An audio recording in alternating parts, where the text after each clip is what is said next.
beginning, we do use goggles with the children if they are very nervous. Because if a child does not want to put their face in the water, it's really going to be hard for you to teach them to do that in a nice, fun way. When a child's having fun, they will do it a lot quicker, okay? So it doesn't mean that we are now going to swim with the goggles forever. It's just a means to a way. So it's like a little stepping stone. Because when they've got the goggles on and they can see inside the water, you can start introducing the toys, so then it becomes fun because they can actually visually see things, and then they actually forget that, you know, their face is in the water. So at that stage, you can start taking the goggles away and let them practice without it. So for this exercise, you can put your goggles on. So remember Coach Colleen spoke about fish cheeks and blowing bubbles. So these are the different techniques that we teach them. So the fish cheeks is obviously just holding the breath, so nice big fish cheeks.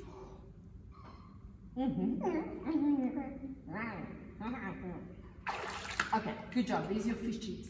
Now, blowing bubbles means that they have to put their mouth into the water. Some kids are reluctant to do that. So different things that we can use is we can use a straw, okay?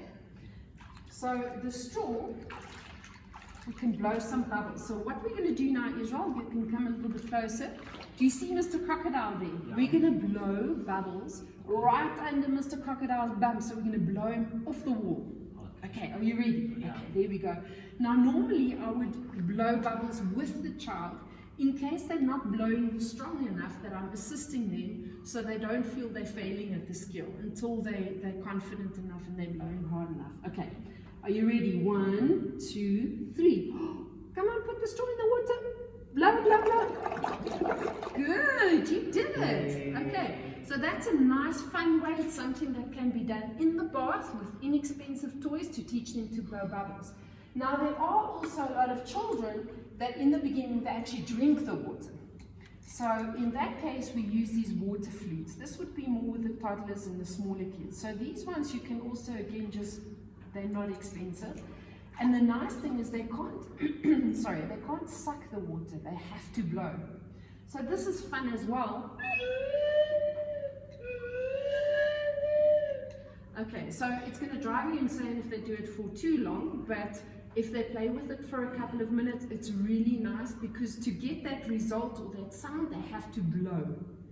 And they can't swallow water. So in the beginning, you can use that. Then you can progress to the straw. You can even do little things like this. There's your straw again, where let's play a game. So I'm going to blow Mr. Crocodile to you. And you can blow him back to me. There we go. Fantastic. Good job.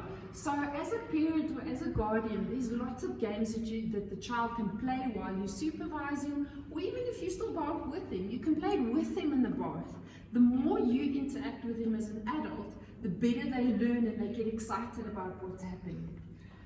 Okay, so we've done the fish cheeks, the blowing bubbles. The third one, which is a little bit more advanced, we only teach it a little bit later, but just so you know, is how to blow bubbles through the nose, because for a lot of kids it's an issue when the water goes up into the nose. So we teach them to hum, okay? So you can just copy me.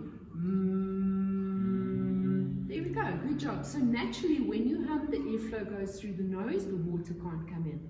But the secret to that is you've got to start humming before you enter the water. Keep on humming and only stop when you're out of the water.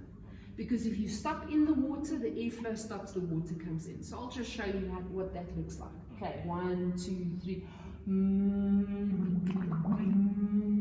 And now I stop. So now I didn't get any water in my nose. Okay, so some other games we can play. We've done the flute, we've done the straws. The next stage after that would be to get them to actually put their mouth in the water. Right, so now the mouth is there, because once you get them to put their mouth in the water, it becomes easier to get them to put their eyes in the water, and then the whole face is in the water. Okay. So the same thing that we've done now, the only difference is I'm going to blow with my lips. Blow it over there, and then you can blow it back to me. Good job. So that's going to be the progression of blowing bubbles. Now, when it comes to putting our face in the water, there's lots of different stuff that we can do. So I've got little toys like these tiny little eyes. So what I can do is, if Israel was a child, I can say to them, okay, Israel, what we're going to do now is I'm going to count to 3, then we're going to make nice big fish cheeks. And I've got something here in my hand, I'm not going to tell you what it is, but when you do your fish cheeks and you look into the water, I'll open my hand and I'll show you the surprise. How does that sound? Okay, good job. Are you ready? Yeah. 1, 2, 3, fish cheeks. Good. So what did you see? Yellow. You saw a little yellow guy with 2 eyes. Yeah. Okay, what you did there is you hummed instead of the fish cheeks, but that's fine. You can do that at any level that the child is comfortable with. Sinking toys. These are very nice, and you can spread them in the bath.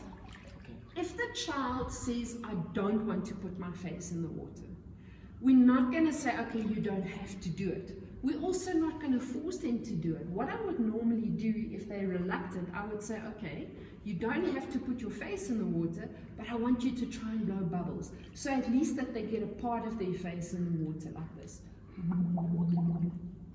But ultimately, we want to encourage them, we want to give them a lot of praise so that they get to the point where they're putting the whole face in.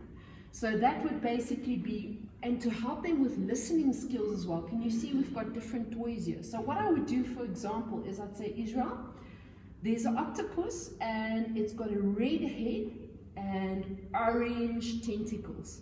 Because that also helps to teach the child how to listen carefully to instructions. All right, so let's give it a try. We're going to do fish cheeks now. Yeah. So Israel, in the bottom of the bath, there is a green starfish and it's got white dots. Can you see it? Yes. Good, so we're going to go and get it. Are you ready? 1, 2, 3, fish cheeks. Fish cheeks. Okay, good job. There we go. There's your starfish. So now we're working on putting the face in the water and we're working on Israel's listening skills.